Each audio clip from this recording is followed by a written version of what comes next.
All right. This is college cost that I want to go over with you. And this is kind of a review. I'm going to walk through the steps. I've typed in the information that you have in your handout. If you do not change anything, this is what it will end up looking like when you type it in. It doesn't look exactly like what you see on your page, so I wanted you to see what it'll look like. Now notice it's going to be chopping off some stuff over here in this first column. That's okay. What we will do is we'll widen this out so we can see it. If you remember, when you move your mouse up here between the two columns, I'm going to move it to the right of column A, and I'm going to click, and I'm going to drag it out here some, and let go. And I don't want it all the way out here past the end of this. I'm looking at my row headings. So I'm going to now drag it back so it kind of fits the length of the longest item, row item right there. Okay?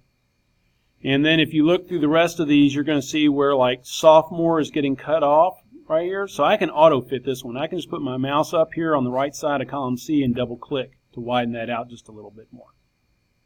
All right. So I'm going to pause here for a moment, and you can go ahead and type in your information, and then we'll get right back to our formatting. All right, so we're back again, and if you're reading in the directions, one of the first things it tells you to do is change the orientation to landscape. We want this to be a wider piece of paper instead of a tall, skinny piece of paper. So if we go to page layout, and then you have your orientation button right here, and we can click on this and then change it over to landscape. You won't notice any differences in your page, but when it prints out, it'll print out going sideways. The next thing we want to do, it tells you in step 3 that you want to get the auto sums for the totals in columns F and the totals in rows 9 and row 18. Okay, so column F is your total right over here. So we'll go click over here, and we're going to find the totals for this. Now, if you remember, it's on your Home tab. On the right-hand side, you have an Auto Sum button, and you're just going to click on that, and it should add going across. So I'm going to hit Enter. That adds up that range of cells. If you remember, I'll look at my formula bar.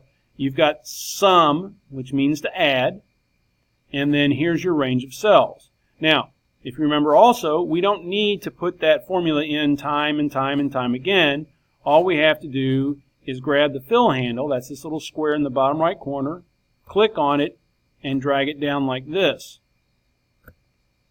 That will copy that formula down into these other cells. Now we're going to do the same thing down here in column F, so I'm going to go click down here. I'll use my Auto Sum button, hit Enter. Go ahead and select that again, grab the fill handle, drag down to copy it down. So that takes care of our totals in column F. Now we do the totals in row 9 and row 18. And it's, again, the same process. This time Excel will realize that all the cells above it have numbers. So it sets that up as your range. Just hit Enter. And again, I can select it. Just copy it to the right, all the way across into column F, and then we'll do the same thing down here in row 18.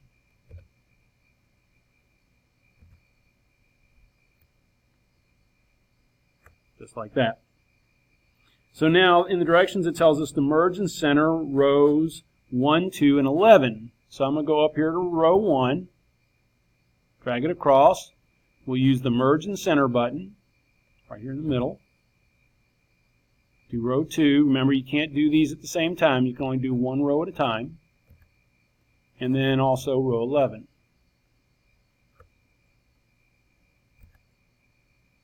Okay. So once we've done that, we're going to change the font of the main title to something else and make it 24 point in a different color. So here's our main title right here. So I like to go ahead and change the font size first. Do 24 point. Let's go ahead and change it to a different font. Let's see, find one that's going to actually fit here. I'll use Berlin Sans. and we'll change the font color. You know me, I like green. All right, so that takes care of that one. Rows 2 and 11 change the font and font size to 16 point and italicize the text. So I'm going to select row 2, and I'm going to use my control key to do row 11. That way I've got both of them done at the same time. I'm going to use the same font that I used for the last one. So we'll go down here and we'll do the Berlin Sans. And we're going to make it 16 point. We'll just bump it up this way this time. And we'll change the color. So once you've done that, oh, I'm sorry, I'm supposed to italicize it too. Not forget that. Once we've done that, step 7 says auto-fit column A. We've pretty much already done that, but you can go ahead and do it again. It'll kind of shrink it down just a little bit to get it fit. Center the column titles of both tables. Okay, so these are the column titles, so we'll select them, and we'll go ahead and center them. And I know it says both tables. They're kind of looking at the top half as being one table and the bottom half as being another table. So we'll get those centered in there.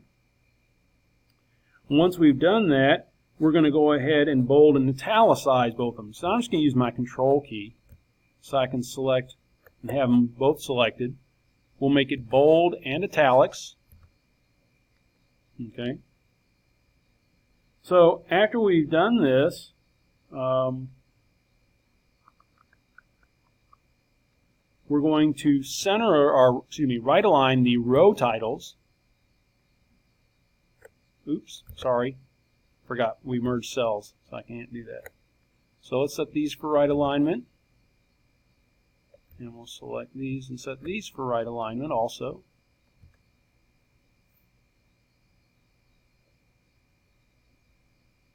I accidentally missed one there.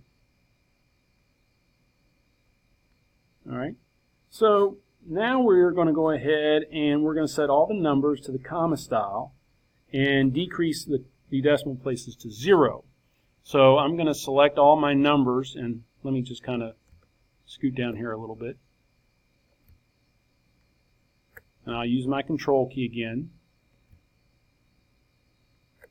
And so once I've got those selected, I'm going to use my comma format button. And that widens it out some and gets them all the same. But we're going to round all these to just whole numbers. And so what I can do is I can use my button right here to decrease the decimals. And so that just shrinks and gets rid of those decimal places.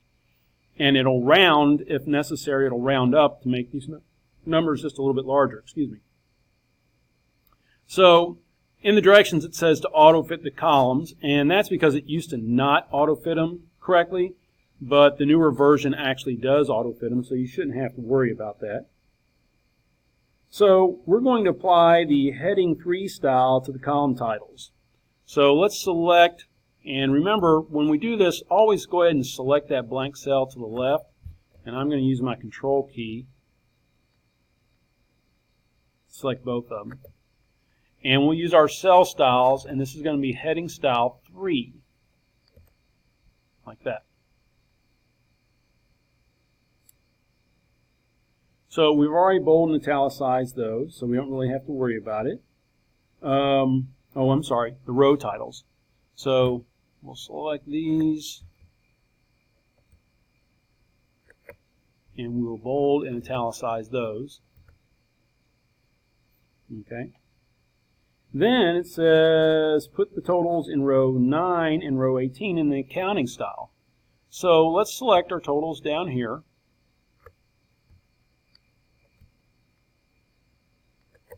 We'll use the accounting style, like that. That'll add the dollar symbols on there. Then it says select cells A9 through F9 and A18 through F18 and apply the total cell style. So that's really where we're at right now. And we're going to go to our cell styles, and we're going to add the total cell style here. Sorry for the interruption from the phone. The next thing that we want to do, if you read the directions, it tells you that we want to bold the totals in column F. So we're going to come back in here and select our cells from column F. Again, I'm using my control key, and we'll apply the bold formatting to those since those are totals. Very common to do that. It says auto-fit the columns if necessary, but they all look like they've done a pretty good job of changing the width when we added the accounting style. It says select the row titles and the information for junior year and insert a 3D pie chart. Okay, so to do this, what we have to do is we need to go in here, and to do a 3D pie chart really doesn't work all that great for this one, so we're going to do this just a little bit different. And this, remember, this is for the we're going to do this for the costs. So let's select our clothes right here, and I'm going to use my control key, and I'm going to select my amount over here. Okay. So once I've got these selected, I'm going to insert a 3D pie chart. So we'll go to Insert. Let's go to our pie charts, and we want a 3D pie chart like that. So we're going to change our title. And let's make this title up here, Junior Year Cost.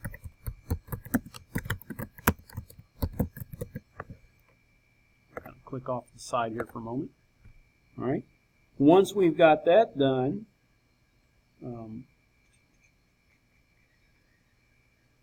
we've got this one completed. We want to go ahead and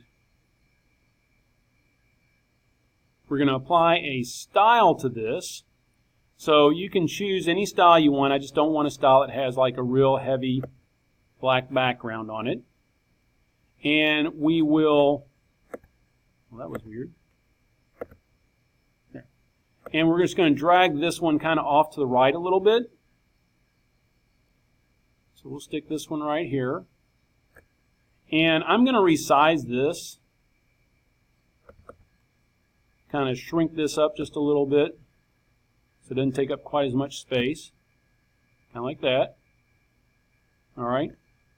These are kind of in the way this is set up with this style, but that's okay. Let's do another one. This one is going to be for the financial support, and we're going to do the same thing we just did a moment ago. We're going to select our cells. Use our control key. We'll do our totals. We'll go ahead and insert another pie chart. Change the chart title to this one. So, Junior Year Financial Report. We'll choose a different style for this one. And we'll kind of pull it over and drag it down underneath first one that we did.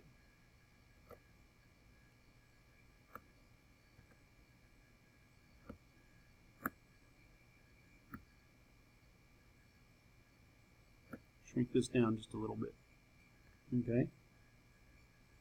So we could change the pie color sections. If you go click on one of these and then click on it another time, you can now change the fill colors for this. So I'll go to my Format tab up here, and we'll change the shape fill. You can add a different fill color to it. Maybe I'll change that one to green.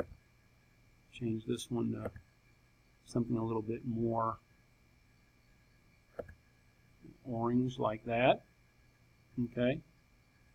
And you can change all of these, but the key is you click once to select the whole pie, and then a second time to select just part of the pie.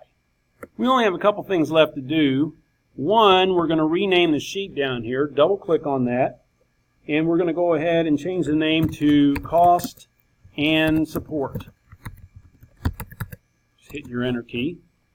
Now we're going to print this thing. You're going to have to add a header, but when we go to print this, make sure you deselect your chart. You don't want to have that selected.